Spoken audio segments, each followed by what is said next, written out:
আপোনালোকে জানে যে ভাৰত চৰকাৰে কেইদিনমান আগতে কৰ্মচাৰীসকলৰ বাবে 3% মৰগীয়া বানচ ঘোষণা কৰিছে। আজি সেন্ট্ৰেল গভৰ্ণমেণ্টৰ কৰ্মচাৰীসকলে পোৱা মৰগীয়া বানচৰ পাৰ্চেন্টেজটো হৈছে 58। কিন্তু অসম চৰকাৰৰ কৰ্মচাৰীসকলে এই মুহূৰ্তলৈকে মৰগীয়া বানচ পাই আছে 55%।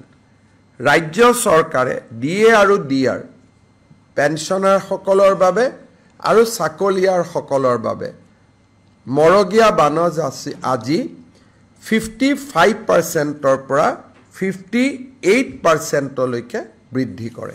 গতিকে ৰাজ্য চৰকাৰৰ কৰ্মচাৰীসকলে দৰমহাত 3% তেওঁলোকে এতিয়া মৰগীয়া বানচ হিচাপে তেওঁলোকৰ দৰমহা বৃদ্ধি হ'ব। আজিৰ কেবিনেটত আমাৰ নিযুত মইনা আঁচনিখন ৰূপায়ণৰ বাবে 125 কোটি টকাৰ এটা অনুমোদন ৰাজ্যৰ উচ্চতৰ শিক্ষা বিভাগক দিয়া হয়, যাতে অহা 27 তাৰিখৰ পৰা নিযুত মইনা আঁচনিখন আমি ৰূপায়ণ কৰাৰ দিশত আগবাঢ়ি যাব পাৰোঁ।